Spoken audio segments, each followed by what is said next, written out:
দর্শক শ্রোতা, আসসালামু আলাইকুম এবং অফুরন্ত শুভকামনা সবার জন্য। এই এপিসোডটি সামনে এগিয়ে নেবার আগে আপনাদের সঙ্গে ছোট্ট একটি মিউজিক ভিডিও ক্লিপ শেয়ার করতে চাচ্ছি।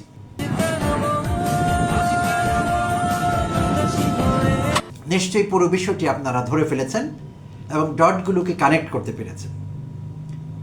সামাজিক যোগাযোগ মাধ্যম উত্তাল, প্রচণ্ড ঢেউ উঠেছে সেখানে। কেন? এই শ্রাবণের গানটি নিয়ে, একজন শিক্ষিকাকে নিয়ে, এবং কিছু বিতর্কিত মন্তব্য, বক্তব্য, ট্রল, সাইবার বুলিং, সেগুলোর বিপরীতে আবার কাউন্টার দেবার চেষ্টা, সব কিছু মিলিয়ে একটি উত্তাল অবস্থা। প্রিয় দর্শক শ্রোতা, ইতিমধ্যে আপনারা হয়তো দেখেছেন, ওইগুলো সংবাদ মাধ্যমে পড়েছেন, জেনেছেন। বিশেষভাবে যারা সামাজিক যোগাযোগ মাধ্যমে কানেক্টেড আছেন তারা তো নিশ্চয়ই জানেন। তো এটি গত বৃহস্পতিবারের ঘটনা। গত বৃহস্পতিবার শিক্ষিকা বিউটি রানী পাল সিলেট জেলার ফেঞ্চুগঞ্জ উপজেলার ফেঞ্চুগঞ্জ পিটাইটিকর সরকারি প্রাথমিক বিদ্যালয়ের প্রধান শিক্ষিকা বিউটি রানী পাল, বিউটি রানী পাল তার বিদ্যালয় আঙিনায় এই শ্রাবণের গানের একটি কলির সঙ্গে হেঁটে একটি রিল তৈরি করে তার সামাজিক যোগাযোগ মাধ্যমে পোস্ট করেছিলেন। তো সেটি অনেকের পছন্দ হয়েছে, কারো কারো পছন্দ হয়নি। অর্থাৎ নেটিজেনরা দুই ভাগে বিভক্ত হয়ে গেছেন। কেউ কেউ সমালোচনায় মেতে উঠেছেন যে একজন শিক্ষিকার এমন ভিডিও পোস্ট করা উচিত কিনা। তো তারা শুধু সেখানেই থাকেননি, উচিত অনুচিত নিয়েই শুধু প্রশ্ন করে থেমে গেছেন তা না। তাদের মধ্যে কেউ কেউ এমন কিছু করেছেন, বক্তব্যে মন্তব্যে এমন ভাষায় সেগুলো করেছেন যা রীতিমতো ট্রল এবং সাইবার বুলিংয়ের পর্যায়ে পড়ে, এবং সাইবার ক্রাইম এটি আসলে। তো বিশেষভাবে একজন নারী সম্পর্কে এমন অবমাননাকর বক্তব্য, বেশিরভাগ বক্তব্য অবমাননাকর ছিল না, বাই দ্য ওয়ে বলা ভালো, অল্প কিছুই অরুচিকর বক্তব্য মন্তব্য সেখানে ছিল। আর এটিকে কেন্দ্র করে সারা বাংলাদেশ থেকে বিভিন্ন পর্যায়ে সরকারি প্রাথমিক বিদ্যালয় এমনকি উচ্চ বিদ্যালয়ের শিক্ষিকারা, শিক্ষকগণ এবং অন্যান্য শ্রেণী পেশার লোকেরাও, কেউ সংস্কৃতি কর্মী, কেউ সাংবাদিক, কেউ অন্য পেশায় আছেন, কেউ বেকার তরুণ তরুণী, তারাও এই শ্রাবণের গানটির সঙ্গে একটি রিল ভিডিও জুড়ে দিয়ে, নিজেদের ছবি দিয়ে তারা সেটি সামাজিক যোগাযোগ মাধ্যমে পোস্ট করছেন। সামাজিক যোগাযোগ মাধ্যমে একেবারে সয়লাভ এইসব রিল ভিডিওতে। আর এর মাধ্যমে তারা এক ব্যতিক্রমী সংহতি প্রকাশ করলেন এই শিক্ষিকা বিউটি রানী পালের সাথে।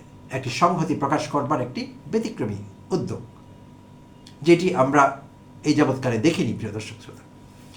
তো এখন কথা হলো, আমি গানটিও আপনাদের সঙ্গে শেয়ার করেছি এবং সেই শিক্ষিকার সেই রিল ভিডিওর সেই অংশটুকু, এটুকুই ছিল মূল ভিডিও, শেয়ার করেছি। তো আপনারা যারা দেখেননি তারা আমার এই কন্টেন্টের মাধ্যমে হয়তো দেখতে পেলেন।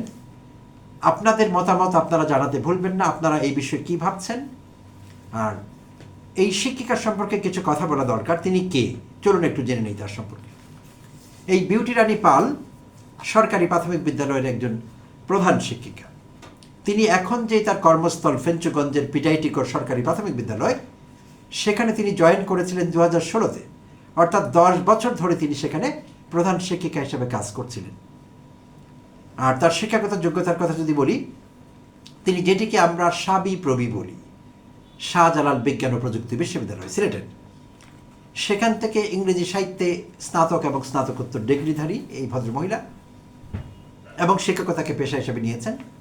তো তার সম্পর্কে যতটুকু জানা গেছে, তিনি ইতিপূর্বেও সামাজিক যোগাযোগ মাধ্যমে বিভিন্ন বিষয়ে ভিডিও আপলোড করেছেন। আর সেটি হলো শ্রেণীকক্ষের শিক্ষার্থীদের তিনি যখন শিক্ষাদান করতেন, এমন কিছু সেশন তিনি শিক্ষার্থীদের শরীর চর্চা তত্ত্বাবধান করতেন বা তাদেরকে ইনস্ট্রাকশন দিতেন সেগুলো কী করে করতে হবে, এই জাতীয় ভিডিও, এবং বৃক্ষরোপণ এবং পরিবেশ সংরক্ষণ সংক্রান্ত সচেতনতামূলক ভিডিও তিনি সামাজিক যোগাযোগ মাধ্যমে ইতিপূর্বে বেশ কয়েকবার আপলোড করেছেন, শেয়ার করেছেন। তো সেগুলো প্রশংসিত হয়েছে। তো এখন এই ভিডিওটিতে কী সমস্যা, আমি ব্যক্তিগত মতামত যদি দিই তাহলে আমি এর মধ্যে কোনো সমস্যা দেখছি না। এটি একেবারেই সাবলীল সাধারণ একজন মানুষের স্বাভাবিক অভিব্যক্তি। আর গানটিও একটি চমৎকার গান, আমরা অনেকেই নস্টালজিক হয়ে পড়েছি এই গান শুনে, নিশ্চয়ই আপনারাও অনেকে অতীতে ফিরে গিয়েছেন। এমন যদি হতো গানটি অশ্লীল, এমন কিছু না, খুবই সাবলীল, এবং তার যে প্রকাশভঙ্গি সেটিও খুব সাবলীল। তো বাট কিছু লোক যারা কট্টরপন্থী, আমরা জানি আমাদের সমাজে এক ধরনের কট্টরপন্থী লোক আছেন, যে কোনো কিছুকে তারা সহজভাবে সরলভাবে দেখেন না বা দেখতে পারেন না। তো তারা আপত্তি করেছেন। শুধু আপত্তি করলে আমার কোনো আপত্তি ছিল না।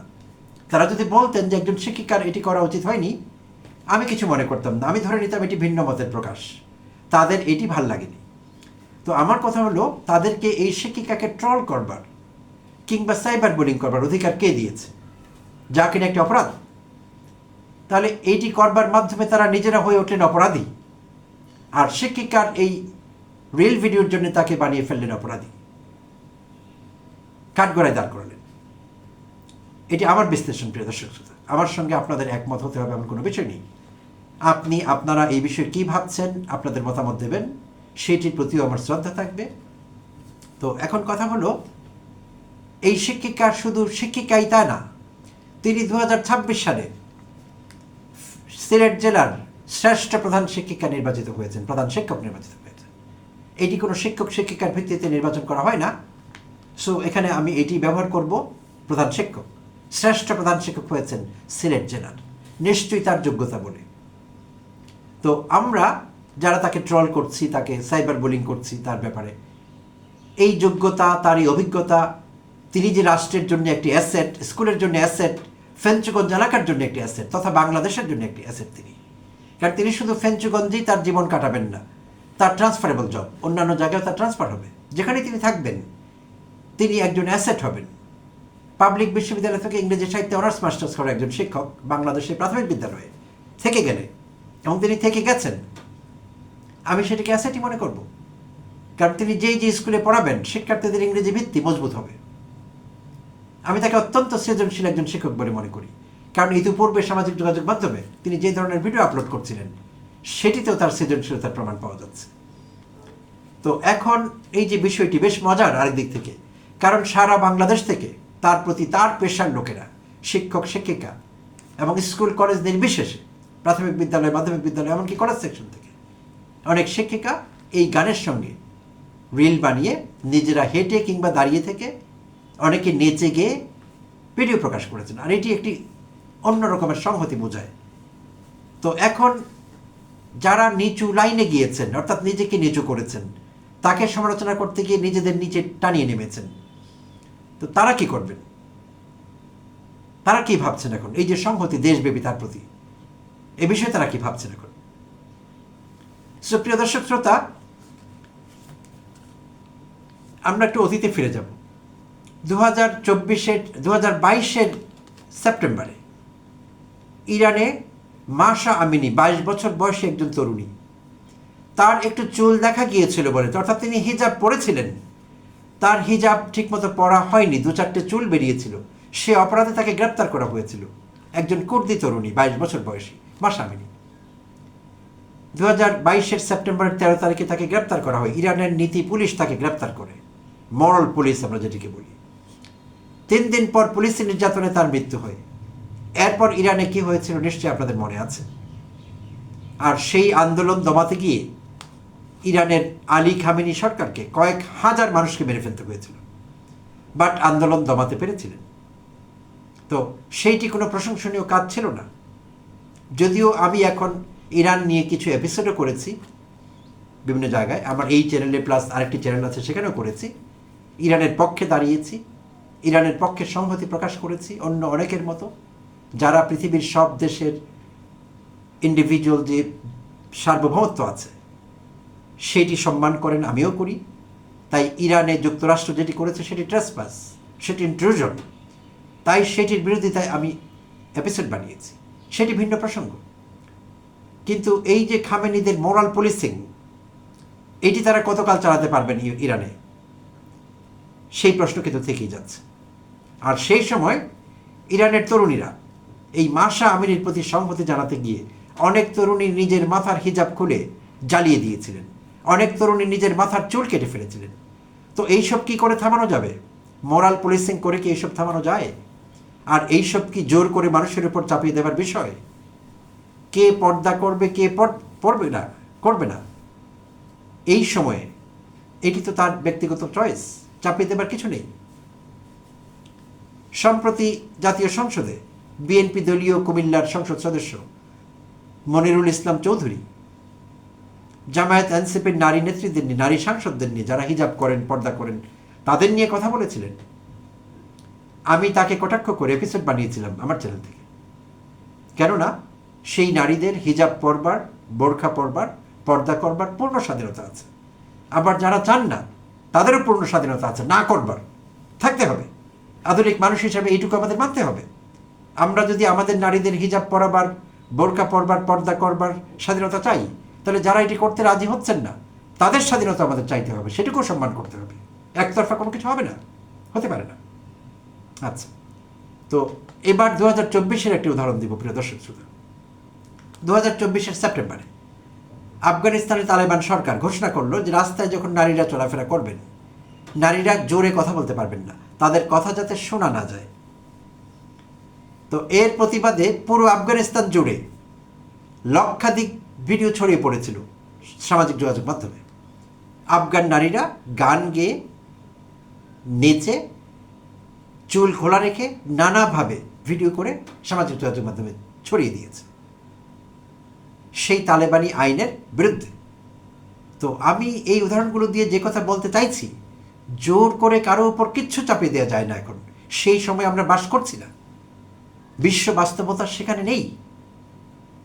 তাই মানুষের এইটুকু স্বাধীনতা থাকতে হবে, নিজেকে প্রকাশ করবার, সাবলীলভাবে কথা বলবার, একটি ভিডিও আপলোড করবার, একটি বক্তব্য দেবার, গান গাইবার দুই কলি, কিংবা কোনো গানের প্রতি আবেগ দেখাবার, এই অধিকারটুকু মানুষের থাকতে হবে। এটি কেড়ে নেবার অধিকার কারণেই থাকতে পারে না। প্রিয় দর্শক শ্রোতা, তো বৃহস্পতিবারের ঘটনা এটি। এই রিল ভিডিও প্রকাশিত হয়েছিল বৃহস্পতিবারে শিক্ষিকা বিউটি রানীর সামাজিক যোগাযোগ মাধ্যম থেকে। আর শুক্রবার ফেঞ্চুগঞ্জের দুটো ফেসবুক পেজ, একটি হলো ফেঞ্চুগঞ্জ প্রতিদিন, আরেকটি হলো আসিফ ইকবাল হিরণ নামের এক ব্যক্তির ফেসবুক পেজ। তো এই দুই ফেসবুক পেজে শিক্ষিকার সে ভিডিও নিয়ে ট্রল করা হয়েছে, সাইবার বুলিং করা হয়েছে, এবং সেখানে তার এই সাবলীল হাঁটার ভঙ্গিকে অশ্লীল অঙ্গভঙ্গি বলা হয়েছে এবং মানুষকে উস্কানি দেওয়া হয়েছে। বলা হয়েছে এলাকাবাসী ভীষণ অসন্তুষ্ট হয়েছেন, এলাকায় তীব্র প্রতিক্রিয়ার সৃষ্টি হয়েছে, কিন্তু সেই পেজগুলো সেটির পক্ষে কোনো প্রমাণ দাখিল করতে পারেনি যে এলাকাবাসী ক্ষোভে ফেটে পড়েছেন, তারা এটি সহ্য করছেন না, এমন কোনো বিষয় সেখানে নেই। তো শিক্ষিকা এই দুটো পেজের বিরুদ্ধে ফেঞ্চুগঞ্জ থানায় মামলাও করেছেন। তো যাই হোক, তো বিষয়টি এখন এই জায়গায় আছে। তো আমি আবারও বলবো, আপনাদের নিজস্ব মতামত দেবেন। এমন কট্টরতা, এমন কঠোরতা আমরা সমর্থন করি কিনা, নাকি একজন শিক্ষিকার কিংবা অন্য যে কারো সাবলীলভাবে, স্বাধীনভাবে, স্বাভাবিকভাবে কোনো অশ্লীলতার আশ্রয় না নিয়ে নিজেকে প্রকাশ করবার স্বাধীনতা থাকবে কিনা, এবং থাকলে সেই স্বাধীনতার পক্ষে আমরা দাঁড়াবো কিনা, এই বিষয়গুলো পরিষ্কার হওয়া দরকার। সমাজের স্বার্থে, দেশের স্বার্থে, সার্বিক স্বার্থে। প্রিয় দর্শক শ্রোতা, অনেক অনেক ধন্যবাদ জানবেন সঙ্গে থাকবার জন্য। আবারও কথা বলবো অন্য কোনো এপিসোডে, অন্য কোনো সময়।